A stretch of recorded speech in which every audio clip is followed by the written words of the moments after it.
All right, so this is a suggestion via Discord. The name of the video is the Jay-Z situation just got much worse. This is coming from the channel Jamari. Let's check it out. So earlier this week, I told you guys about some very serious allegations being levied against rapper Jay-Z. Bro, that mustache is crazy. With these claims revolving around the ongoing situation with his longtime friend P. Diddy. The claim was that back in the year 2000, Jay-Z and Diddy took turns violating a 13-year-old girl at a VMAs afterparty. The girl claimed she was dropped off at Radio City Music Hall by a friend. She says that she tried to get into the VMAs but ultimately failed, and that she then approached Diddy's limo driver who would take her to an afterparty thrown by Diddy himself, where she claims that she was given a mixed drink that would make her lose control of her body, and this is when she was allegedly taken advantage of. And even when I read the initial court filing, I did have some questions about how valid it really was. Like, I get that it was a different time, but to me, no one in their right mind would leave a kid in New York City unsupervised for hours on end. I also found it curious that she claims that she was under the influence of a substance that made her lose control of her body, but she somehow still had the wherewithal to get a grown man off of her by punching him in the face, and that she was able— guys, this is this case coming out of I think Texas, and they had like a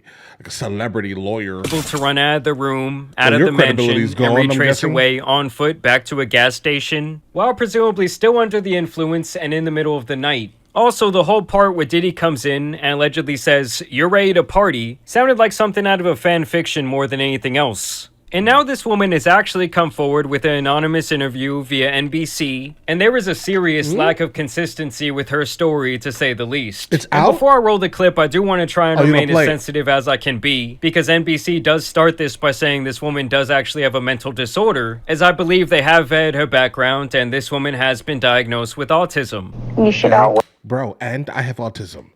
Believe they have vetted her background, and this woman has been diagnosed with autism. You should always advocate for yourself and be a voice for yourself. You should never let what somebody else did run your life. A 38-year-old mother from Alabama who has filed a lawsuit accusing Sean Diddy Combs and Jay-Z of her when she was 13 years old is speaking out to NBC News for the first time. So yes, 25 years later, this mother from Alabama is coming forward to speak her alleged piece. Wait, bro, how old are the kids? She asked us not to reveal her identity. What made you want to come forward and talk today? Because I think that I've been quiet long enough about what I've been through, and it's been hard enough to be quiet. But it's a chapter of my life that I'd like to close. And like I've told you guys in previous videos, ever since Diddy's house was raided and he was actually detained by the authorities, you've had all these different people coming forward making allegations of criminal activity against him. I believe the total was somewhere around 120 at this point. And while I do believe a lot of those claims will be valid and they will see their day in court, I do think what will also come with that is some bad actors acting in bad faith, really just kind of looking for a payday or a settlement. And I do think that as her story kind of falls apart here in this news segment, you guys will see too that that's most likely what this was. And NBC— guys, wait, hold on. I definitely fully agree with what he's saying here. I do think that because this now is like gigantic news, everyone is kind of speaking about it. There will be some, in fact, bad actors coming up and being like, yeah, this happened to me. This happened to me this time. And then, you know, at this time, et cetera, et cetera. I do believe that that's going to be an issue that is going to be popping up, specifically with New York saying that as long as you have a story, we'll basically litigate. It's kind of looking for a payday or a settlement. And I do think that as her story kind of falls apart here in this news segment, you guys will see too that that's most likely what this was. An NBC News review of her account found inconsistencies with her allegations. She says that she went to the MTV Video Music Awards in 2000 to catch a glimpse of her favorite celebrities. You weren't scared to be all alone? No, with having autism is like feeling like you live your life in a shatterproof juggle ball. The world's on fire. The fire is inside the ball with you, but there's no way for you to get out. And listen, y'all, I know she's probably trying to say something really deep there about, you know. Nah, she's not. Listen, guys. So, for example, I have been diagnosed with autism when I was really young. I have specifically Asperger's. I know it's not called this anymore. It offends people, whatever. I have Asperger's autism. And the thing is guys, generally it makes you, I wouldn't say the world is on fire. I think now I understand why you guys sent this to me. But it doesn't make you feel like the world is on fire. It just makes you feel like everyone is weird. Like generally, I wouldn't be able to have this conversation or speak so fluidly if a single person was in this room with me, basically. And that is just the facts here. Specifically, if I haven't known you my entire life, it's not going to happen, bro. It just feels like everyone is weird. It does not make me lie. Okay. In fact, I don't care to lie. I'd rather just tell the truth. Right? I mean, the truth is easier. The truth is what actually happened. You get what I'm saying here? And it's strange that this person is doing these things, right? Like, what's the play here? If it's just well, I guess it's obviously money. She's trying to most likely sue someone attached to this, guys. But I haven't ran into many dishonest people with autism. And I think that's what I'm trying to say here. I've not ran into many dishonest people, but obviously people with autism are still people. Her experience with having autism. But to me, just off the bat, my initial impression of her is that this lady doesn't really speak like she's exactly within her right mind. The night of the 2000s VMAs, she says a friend drove her from Rochester, New York to Manhattan, a more than 5-hour drive. I mean, come on, guys. This 5-hour drive, and then you're going to leave a 13-year-old kid in New York City all by themselves? Like, did it take the dad 5 hours to come drive and pick her up? Her attorney provided NBC News with the name of the friend who has since died. The woman says she spoke to Combs's limo driver, who offered her a ride to an after party. I stumbled upon Diddy's driver, who told me that I was exactly what Diddy was looking for. What did you think when he said that to you? I thought it meant that I was just pretty. And here's where her story really starts to fall apart, as several of the alleged witnesses in this situation all have alibis for that night, and many of them were not even in the same state. She went to a White House, she says, where she spoke to musicians Benji Madden and his brother. I'm talking to Benji Madden about his tattoo because, I have about his tattoo that's the Last Supper because I have a religious background. So it was just something to talk about. And so those guys are actually both members of the band Good Charlotte, and they did actually release a statement saying that they were nowhere near New York on the night of September 7, 2000. And as you can see here by an archive of their tour, they were at the Vic Theater that night in Chicago, Illinois. As you guys can see, this website also confirms that information and notes that they were touring with Eve 6 and OPM. And listen, I'm not the best at geography, guys, but Illinois, it's a pretty far away from New York just to go to a Diddy party. At the after party, she says she had a drink that made her feel woozy. Then she says Combs and Carter took turns raping her while a female celebrity watched. JC comes in and rapes me. He at that point I was fighting, trying to get away from him, and he put his hand over my mouth and told me to stop it, cut the. After the alleged, she says he said what? In the early 2000s, would a rapper from New York say something like that? I'm from New York, guys. I was there in the 90s, early 2000s. I mean. Would I have ever heard anyone from New York specifically say that phrase? I don't think so, guys. I'm gonna be honest. I mean, that in itself is awkward. Stop it, cut the. After the alleged, she says she ran to a gas station where she called her father, who picked her up and drove her home. That's what I'm saying. Like, did this guy have to come from 5 hours away? And don't worry, guys, we won't have to wonder because they do actually get a statement from the dad here in a little bit. We rode home in silence. He didn't ask me what happened. He didn't ask me what I did or where I was. In an interview with NBC News, her father said he could not verify the claims. Quote, I felt like I would remember that, and I don't. I have a lot going on, but I mean, that's something that would definitely stick in my mind. And to me, at that point, it's like, okay, the case is closed. Her done. Own father is saying he has no recollection of this event at all. So the people at the party she allegedly talked to, it's already been debunked. They weren't even in the same state. And now even her own father is saying, yeah, I don't remember that ever happening. That's like 2 out of the 3 key witnesses. I mean, the only other person would be like a gas station clerk. Oh, and I forgot the friend that dropped her off that conveniently already passed away. I mean, what 13-year-old has some sort of friend that's willing to drive them 5 hours away and drop them off somewhere? especially one who has a mental condition. I mean, come on, guys. When we asked the woman about the contradictions in a phone interview on Friday, she said that she stands by her statements. I have made some mistakes, she said. Honestly, what is the clearest is what happened to me. The inconsistencies in her account of an incident alleged to have happened 24 years ago does not necessarily mean the allegations are false. The accuser's attorney, Tony Busby, said, because we have interrogated her intensely, she has even agreed to submit to a polygraph. This has been extremely distressing for her, to the point she has experienced seizures and had to seek medical treatment due to the stress. Oh, man. Okay, so what I'm getting from this is that she's definitely going to be extremely autistic, let's say. Not like just, on the spectrum like I am, for example. Here's the thing, guys. I'm just trying to think here. A White House. Where would this White House be? Definitely not in Manhattan. Definitely not anywhere near where the VMAs would have been, right?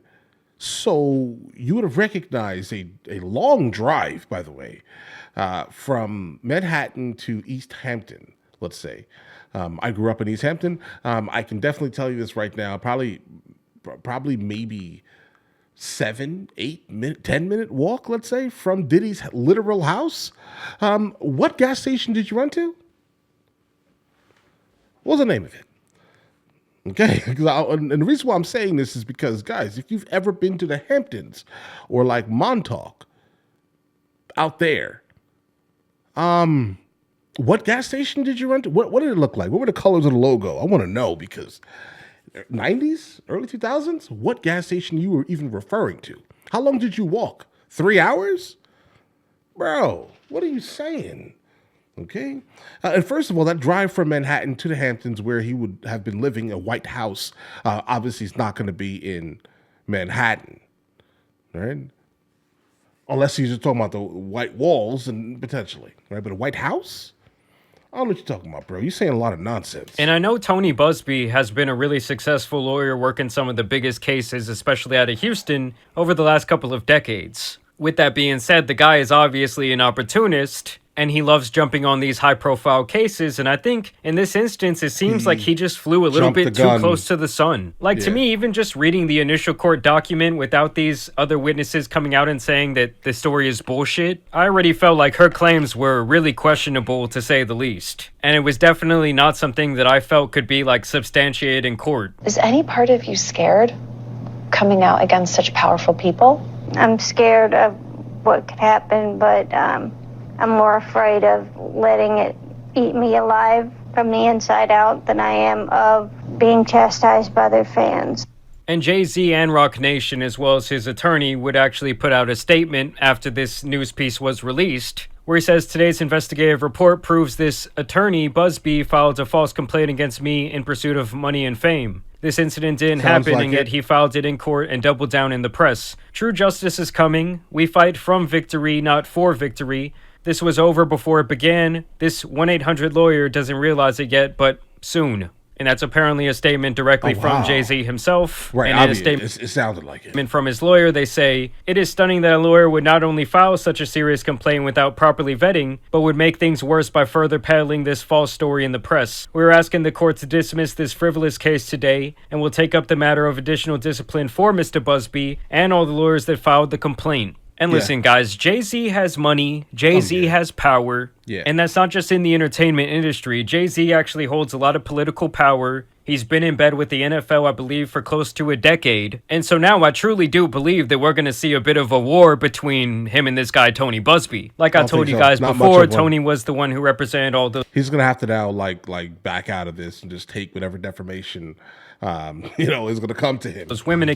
But I do think at the same time, it may not even stick to him, because if he does have someone saying this, then for the most part it was from the client, let's say, but he was just hoping that this was a true statement. Against Deshaun Watson a couple years ago, so the NFL wants to fuck with him too. I mean, Deshaun Watson, he's a disgusting person, and business-wise, that was a horrendous look for the NFL. And so if they have the chance to help Jay-Z stick it to Tony in this situation, they definitely will. So yeah, guys, we're gonna have to wait and see what happens in this situation, but to me, this story does seem quite frivolous at this point. Like, I don't think this accuser has a whole lot of ground to stand on. And I know that there's the saying that the truth does not matter when the lie is more entertaining than the truth itself. But it is shocking to me, this stark contrast between when Jay-Z was initially accused and people saw the headlines that he had violated this 13-year-old girl and how quickly that all spread and how much like hate he was receiving from all these massive pages, getting millions of impressions, millions of likes, millions of retweets. But now that this news piece has come out and it doesn't fit that whole narrative, very few people are talking about it. This is being spread on a very small scale. And I'm not trying to say that Jay-Z is some saint or that he's never been involved in criminal activity or that his relationship to Diddy all these years isn't questionable, to say the least. But at least in this specific instance, this does seem like a whole bunch of BS to me.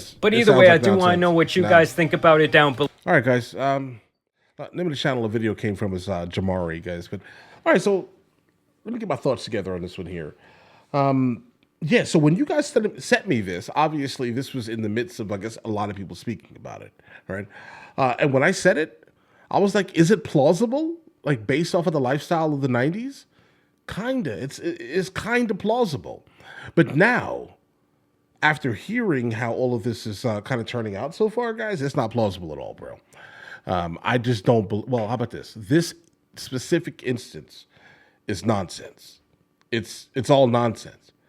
Like, hearing the person actually speak. Like, so for example, before putting out all this stuff about all of what this man is being accused of, what should have happened was the court of public opinion should have came out and been like, listen, let's hear from the person herself. All right. And now that we hear it, it doesn't make any sense. OK, you escaped the house. You were incredibly intoxicated off of something woozy, in your words. And then you were able to, you're 13. You were able to push off a grown man, okay? And then you were coherent enough to find a gas station, I don't know, 3 hours walking distance, let's say. Okay, you were able to find one, okay? You found one and you were able to call someone, and the person that you called has no idea that of even the story. It would have been something that they would have remembered. 5-hour drive? Okay. Okay, all right. You're not saying anything true. It's all nonsense, right? And yeah, and Busby, what he did was he was like, listen, oh, we have something. We have something that's going to, I don't know, make me a lot of money. Let's sue a billionaire, right, over nonsense. Listen, is it plausible? Yes, right? But is this specific instance plausible? Nah, bro. No, you got to come harder than this, okay? Like, I get it. Everyone's trying to correlate other celebrities, that were kind of active at that time with Jay-Z. I get that. I mean, with Diddy. Apologies, guys. But I don't think this is the one. It's just not, bro. But either way, guys, let me know in the comments what you guys think. I think she's speaking a whole lot of nonsense. But all right.